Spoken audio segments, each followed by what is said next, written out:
Hello. And tonight's Mr. Saturday Night Celebrity Guest Star, let's welcome actor, producer, director, stand-up comedian, Sharon Pfeiffer. Sharon, welcome to the program. I got to quickly tell you, this is truly an honor and a delight for me, so welcome. It's more an honor for myself. Thank you, though. Thank you for saying that. Honestly, you're just saying that because you're taking a break and you need one of those. You're probably working all day, working all night. So you according to your bio, well, you didn't even have to go to your bio to know that you're a native New Yorker. Yes. That is currently living in a Boca Raton. Did I pronounce Raton, or is it? Yeah, that's right. They actually insist that you say Boca Raton. Boca Raton. See, good, yes, good to know. They get a little insulted when you say Raton. It's kind of funny because I always said Raton myself until I moved to Boca Raton, and I was corrected immediately. Well, the studios here are in Windham, New Hampshire, but all the new people say Windham. The old money would say, "Oh no, we're from Windham." So yeah. Oh, Windham. Windham. Really? I know. Raton. Wow. You know how it goes. So Windham. you left New York. Was it 26 years ago? I left in 1998. So yes, that would be accurate. Yes, I left, and I can tell you, I left on December 8th in 1998. And you left to reinvent yourself, but how much? Listen, Brooklyn to Boca Raton, Florida, there has to be a big weather difference. Did that play a role at all, or not really? Especially in December, right? You know what? It actually did play a role in my decision because that particular winter, we started getting snowstorms. Like, I'm not kidding, in the beginning of November. And I was sort of miserable because I don't like the cold. I hate it too. But listen, it would be a different show for me to go into all the reasons why I left New York.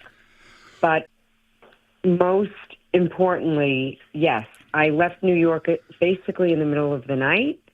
I left 2 businesses.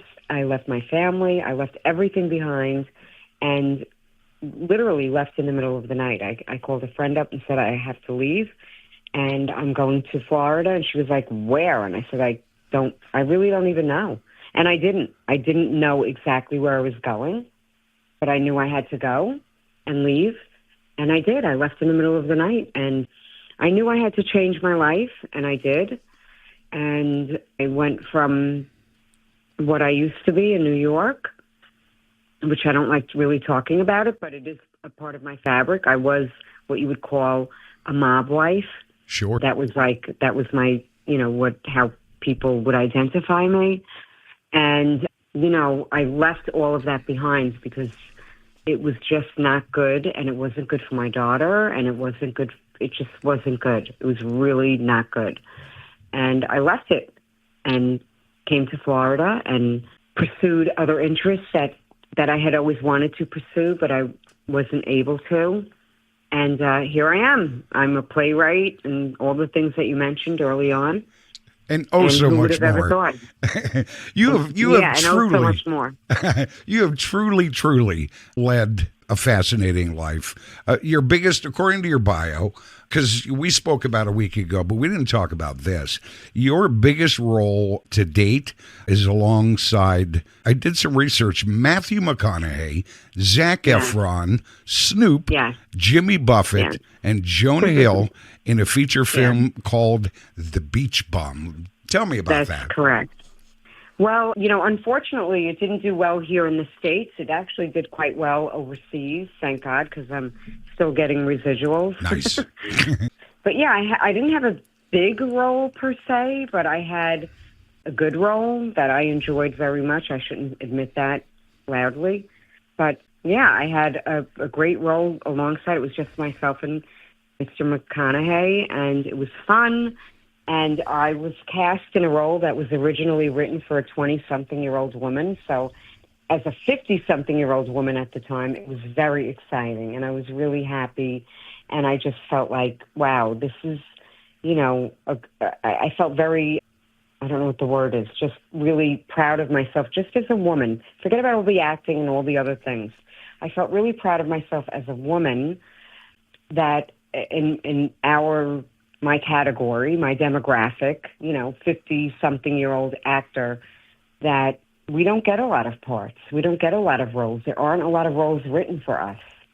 And so I went into an auditioning for a different role, an entirely different role. And the writer, Harmony Korine, who also was the director, he literally jumped out of his seat and said, "I need you for this other role." Oh. And I knew what the other role was, and I was like, "Well, I'm not 20, and I know what the role is, and I'm not and and it was great because I ended up negotiating, a good role, so it was nice, and yeah.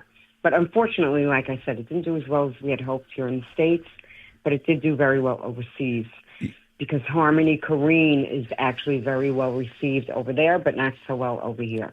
So he's a little avant-garde. I have to tell you, as we talk to a lot of celebrities, actors, musicians, there is something to that. I mean, so many of the people we talk to have projects that were not so good in the States, but oh my God, they killed it in Europe, in Italy, right. and different places. Right. So I really feel in many respects like they're a more discerning and better audience, which is good for you because you must have just knocked it out of the park to please that audience. Well, I thank you so much for saying that. I don't know, how much I knocked it out of the park, but anytime an actor has the opportunity to work alongside of an Oscar winner, right? You just go for it. You just say yes, yes, yes. I can do everything. I can do all of it. So I was really excited to do that role, and it was great. I mean, I love acting. I love it. It's what I love to. It is my passion. It's really what I love to do. The writing and the producing and all the other things are secondary. Acting is what I love to do. It's really where I'm my happiest. And you know what? Right now, somewhere in Texas, Matthew McConaughey is talking about working with you. Oh yeah, sure he is. He is, of course. You're he is. hilarious. You're hilarious. Maybe we did have a good time. I'll bet. And I'm sure he's a super nice guy, right? Oh, he is. Yeah. He's actually, it's funny because I think people don't really perceive him the way that, I got to know him a little bit. He's very, very religious. He's very devoted to his family. He's a real, he's very dedicated to his family. And everything is about his wife and his children. And he does everything around them. And his mother, by the way. He's very dedicated to his mother. And we had wonderful conversations about all these things. And he's really a nice person. I don't think people I think they see it more now because he's more active on social media.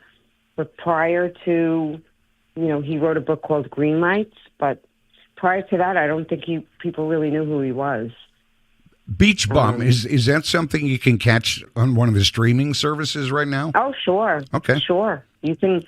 And you can get it on Amazon, Hulu, all the places where you would rent anything. Okay. And it's The Beach Bum, because I think there's another movie out called Beach Bum that is a different film. That would have been a fatal mistake then. Got it. A fatal mistake. I just spent 2 hours and I didn't even see you. Oh, it was the wrong movie. Right, the wrong movie. You also had a role in Bad Boys for Life. Yes. Haven't seen the film. I did. Tell me about that. Yes, a very minuscule role, so small, but again, wonderful for me because the residuals come in. It doesn't matter. You're seen and you get your residuals. So, and I was just I didn't even have a name in that film, but it was considered a principal role because I had a speaking role, and I was just a tour bus operator. But it's a funny thing I have to share with you. I have this very thick New York accent, but I live in Florida. And so when I go on auditions, there a lot of times the casting director or the agent who sends me on the audition, they beg me to lose my accent. They beg me to. And I tell them all the time I'm not doing it because my accent and the way that I speak and who I am as, Sharon from New York, that's who I am. And I'm not right for every role, but there are roles that are right for me. Well and said. So when, you know what I mean? And I do. when I walk in, like what happened with The Beach Bum and what happened with Bad Boys, they're like, she's the one. We need that voice because, you can't just be a cookie cutter actor. It's wonderful to be unique, and it's wonderful to have your own voice and to just be authentic to yourself. I feel, that's how I feel about myself. And people do get, they say, Sharon, if you really, really were dedicated, you would do. No, you know what? You're comfortable in your own skin. You're authentic, and you're you. In my own skin. I'm very comfortable in my own skin, and I think about. And by the way, I'm not comparing myself to, but I think about someone like Al Pacino, or someone like Lorraine Bracco, or Edie Falco, or all these people who I'm mentioning that they have thick New York accents. And they are true to themselves, and they're iconic. And again, I'm not comparing myself to them, but I really feel like there's a place for me. I am what they call a niche character actor, but I like those roles. I like the character roles. Those are the roles that make me happiest. I don't want to be Betty Crocker. That's not what I'm not trying to be Susie Homemaker or soccer mom. Or should I say soccer grandma? You know what I mean? You know what? No. When you see this, I'm going to post this to YouTube. But when you see this interview, I'll send you the link. I have some photographs of you on the screen while we're speaking. Honest to God, you look 25. You really do. Well, you're very kind. You're very sweet. But I am a grandmother. And, I have a almost 40-year-old daughter. I'm not ashamed of my age. I love who I am. I love where I am right now. So when people ask me to change who I am to accommodate a script or a project, I'm like, well, why don't you just get one of the other 10 million actors that are out there? Why are you bothering me? I'm not right for the role. Just get somebody else. I don't mean that like a diva. I completely get it. I'm just good with where I'm at. You know what I mean? Like, I'm happy. Like, right now I have my play coming out From Brooklyn to Boca, which is very loosely based on my own life. And, I'm so happy and excited to see this come to fruition. It's been a long time coming. It is, and again, I say loosely based on my life, but, I had a different life when I lived in New York. And when I talk to, especially people who have no idea when I say the life is. Right. And when we talk, I can talk about it from experience. And people who have nothing to do with it know nothing about it other than they watched a few episodes of The Sopranos.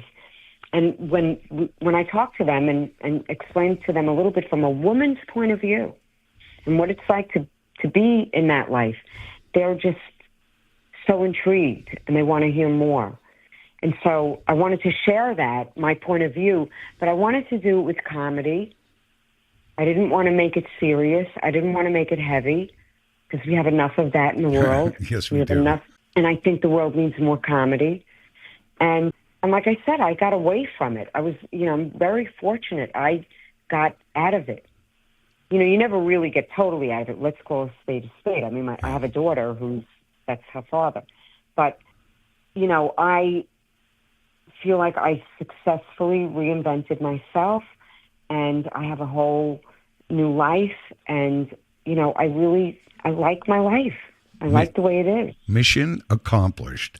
Mission accomplished. So, well, it's a work in progress. I mean, you're continuing to evolve, to grow, to take on different parts. But 26 years ago, was Florida ready for you? Does that make sense? You know what? Yeah, it's a great question, too. And I'll tell you what, it was ready for me because I had been coming down to Florida like once a month prior to moving down here, because the person I was with had I always say a pied-à-terre, just, like a little apartment in Fort Lauderdale. So that was part of, again, the life, right? You get on a plane and you go to Florida for a weekend and whatever. But I always loved Florida since I'm a teenager, and I always said that I would end up in Florida. I didn't think it would be that early. I thought I would retire in Florida. I didn't think I would end up there in my late 30s, but I did. So, but I knew I was going to end up, I knew that I was heading towards Florida. I knew it would be my safe place. Yeah, I often say, and I'm just a big believer in destiny, and it sounds like that was your destiny. Do you know what I mean? Whether you knew it at the time or not, but right. Yeah.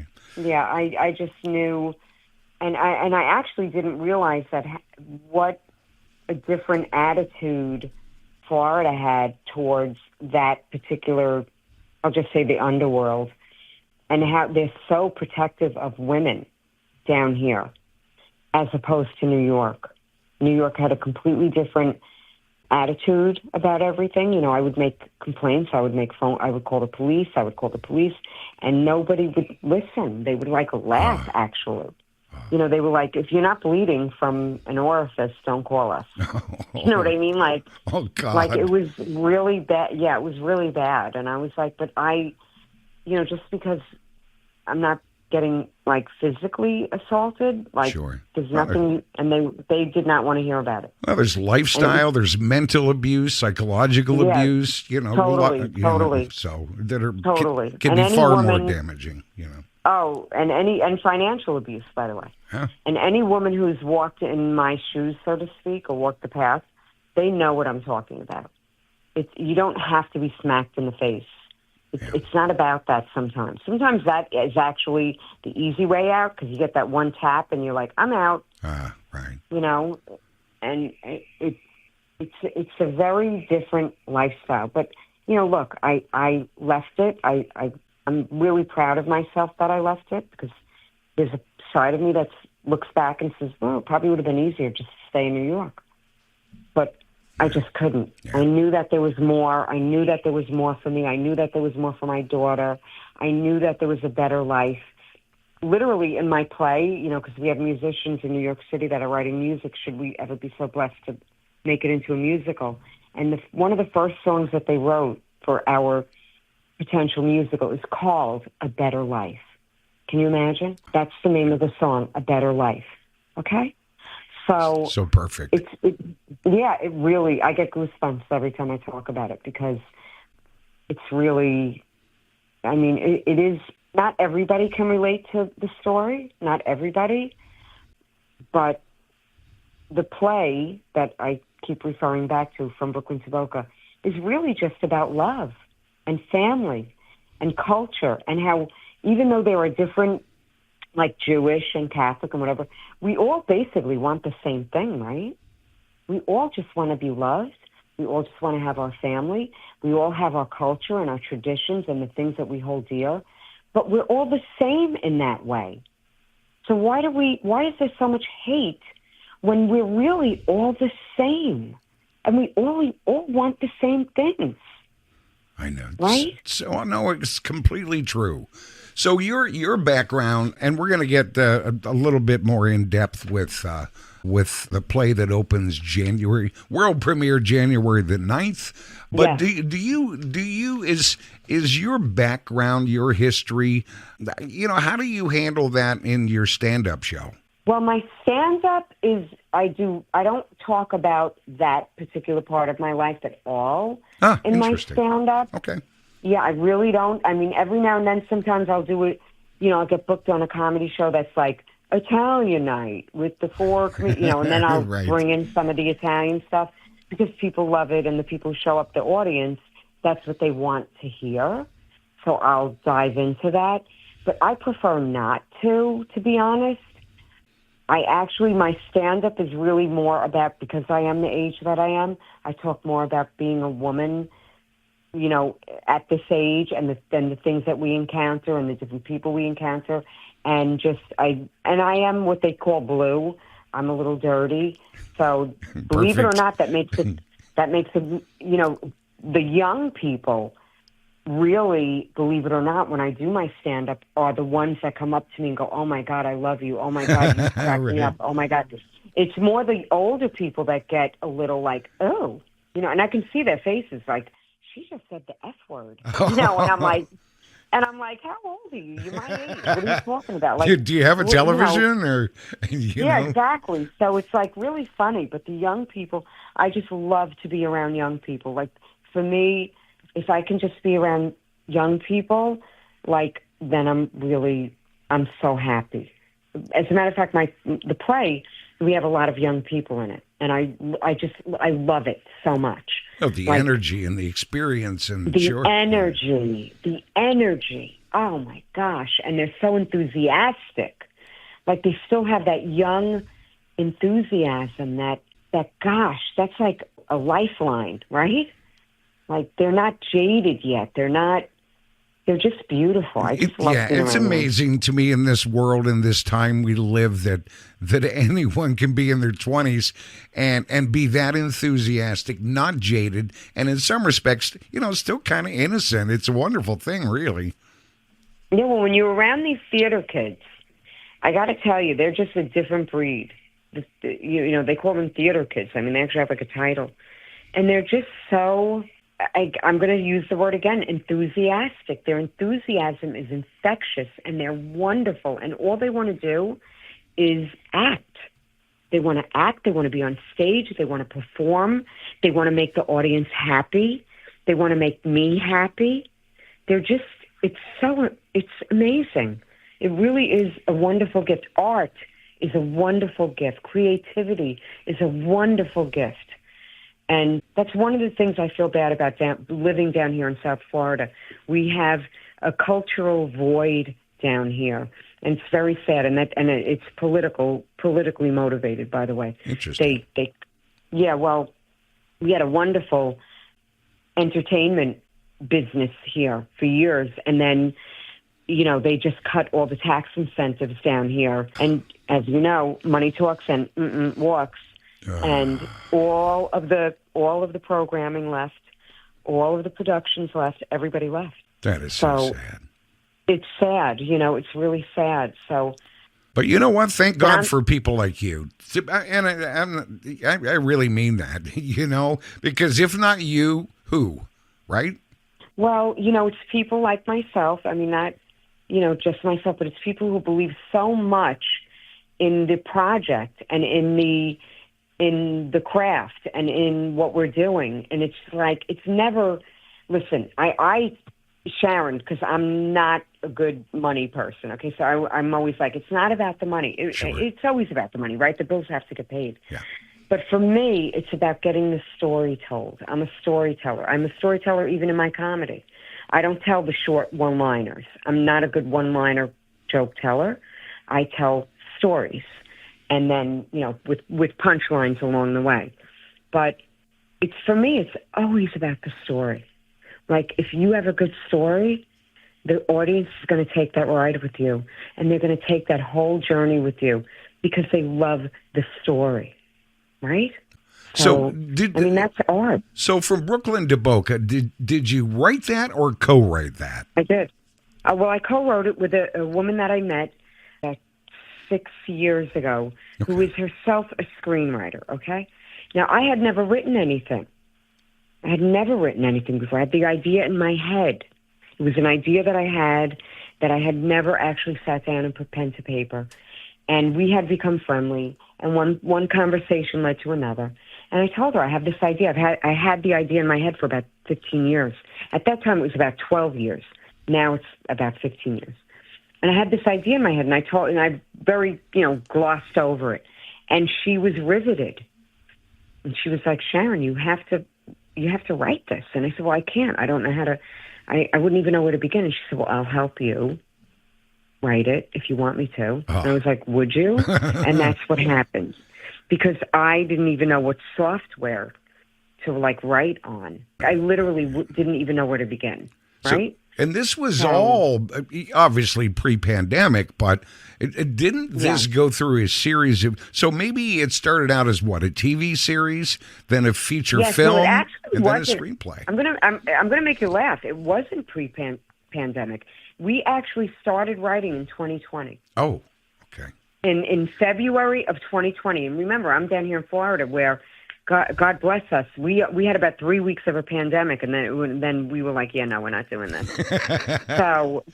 so we were very fortunate down here.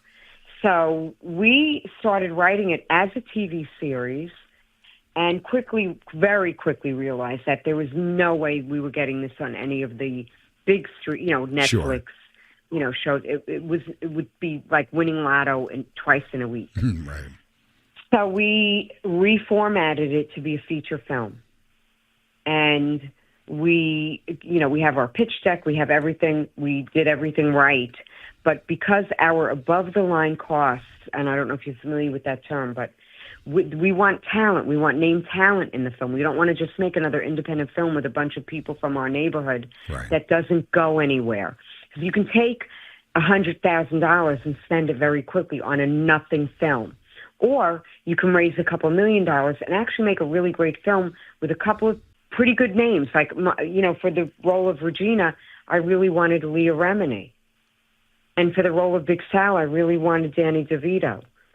So there were a couple of names that we wanted, but you're talking about $1 million. Well, wasn't Joe interested in the project as well? Maybe he just couldn't fit it into the schedule? Yeah, well, I always want Joe to be a part of any of the projects I'm involved in, but that again, it's scheduling, it's paying people, it's getting working with their agents to get the right deal with them, and we had a lot of LOIs from some notables, but letters of intent, but it just came down to the money. So we were able to raise some of the money, but we weren't able to raise all of the money. And it was a catch-22. It was like, well, if you get the actor, you can raise the money. But you have to raise the money to get the actor. Because agents don't want to talk to you until you're funded. So it was very dicey. So then we spoke to a couple of different other people who were like, your script reads like a play. Did you ever think of making it a play? And we were like, no. What the hell? We might as well try that. And that's how we ended up where we are right now. We actually did a couple of stage reads, and we workshopped it, and we're here now. So, and it's been a daunting process, I don't mind telling you. Yeah. I am exhausted. Oh, I'll bet. No, we talked about just trying to find the time for this conversation, and your schedule is just straight out. And I really should be rehearsing my lines right now. And I even mentioned to a friend of mine that I was speaking with, they were like, shouldn't you be like running your lines? And I said, no, I got to do this. I got to do this interview. Because that brings people in, that brings money in, and I get it. That's right. The world premiere, Boys and Girls, is January the 9th. What day of the week is that? I haven't looked. That's a Thursday. We open on, and if we were a brick and mortar store, we would call it our soft opening. And then Friday night is our, grand, we're calling it actually a champagne event because we have a couple of sponsors. We're going to have, I don't know if you're familiar with GF Brands, but we're going to have their bubbly. I love them, by the way. I love everything about them, but I know I can't say their real name on your show. Actually, you can. Can I? Good fucking of course. brand? Yeah, no, that's totally fine. They're amazing, and they've been with me from day one, by the way. I'm with them since day one. When they first started, I started following them immediately on social media because, that's our language, Oh, sure. And they are, honestly, they are amazing. So I shout out to GF Brands, good fucking brands, and they are one of our sponsors. We're very blessed. We got so many sponsors, and we're really very, very happy the way everything is developed. So we're really, really excited. But so we run from the 9th. We open Thursday the 9th, and we have a 2-week run. So we're excited with that because it's a nice run for South Florida for a brand new show that's never appeared on the stage before. Like I said, we have stage read, but not. That's different. You just all the actors sitting in their seats. They're reading from the script. It's not anything like what we're doing right now. So two questions. Where is it in Boca Raton? It's at the studio at Meisner Park. So it's a lovely 300-seat theater. Nice. In a beautiful, beautiful theater right in the heart of downtown Boca Raton. And you can get tickets at the studio at Meisner Park, or you can go right to Ticketmaster. It's the only place you can get tickets. I mean, there are these other, shady places to get tickets, but you don't want to do that. Yeah, right. You just want to go to Ticketmaster. And so we'll be there for 2 weeks. We have a total of 11 performances. And we're just excited. We have reviewers coming. We have press coming. We have, all kinds of different celebrities coming. Joe Ganascoli is one of them. Nice. We have Connie Francis coming one night. Oh, you're kidding. No, I'm not. I'm not kidding. We have a couple awesome. of other people coming. Yeah, we're kind of excited. We have some notables showing up. So we're really excited about the whole thing. It's been exhausting for me, though. I have to tell you, I wake up at 6 in the morning and I don't go to bed till like 2 in the morning. So I'm just totally exhausted. I don't know how I'm going to pull this off, but I Sure, will. you will. Of course you will. Yes, I will. So I encourage absolutely everyone, jump in a plane, jump in a train, jump behind the wheel, get to Boca Raton, Florida for January 9th through the 19th. Where can, well, there's probably a variety. I mean, literally all you have to do is Google your name, but do you have a preference for, do you have, like, what are your socials? Where do people go? Well, my socials, my name is Sharon Pfeiffer, and people say, how do you spell that? Just like Michelle Pfeiffer, Pfeiffer. And I am on mostly Instagram and Facebook. I'm also on TikTok, but not so much. But if you Google, Sharon Pfeiffer, you'll have a night filled with reading material. Yeah, you're going down the rabbit hole because there is a lot of good content. Yeah, you're going down the rabbit hole. There's which is lot great, though. There. Yeah, and also you can go on IMDb. Yes. If you're a person who's interested in theatrical productions and film and TV, go to IMDb, which is the Internet Movie Database, and you will see everything I've ever done, and it's all there. So I can absolutely. I'm indebted to you. I thank Joe for introducing us. So nice. And I will, when I post this, I will send you the link. I will put all of your socials in the link so that people can learn more about you and where to buy tickets. And I wish you the absolute best. I know, as they say, break a leg. So. Oh, thank you so much, Mike. You're the best. This was so enjoyable, I have to tell you. I'm really, really happy that we were able to connect. I'm so grateful to Mr. Ganascoli for doing this for me and putting me together with you because, I don't know a lot of people up north anymore. And, especially, you're located in an entirely different state. And I just really appreciate it. Any PR is good PR. And I really appreciate you. Thank you so much for having me on. My pleasure. I grew up in Pennsylvania, lived in the Midwest, lived in California, back to the Midwest, and then in New England. And I have lived here since 92. And I got to tell you, every winter I go, why? Why am I here? So I'm telling you, I'm headed your way. So we will meet. We will meet. Yes, you should get your butt down here. This is where it's at.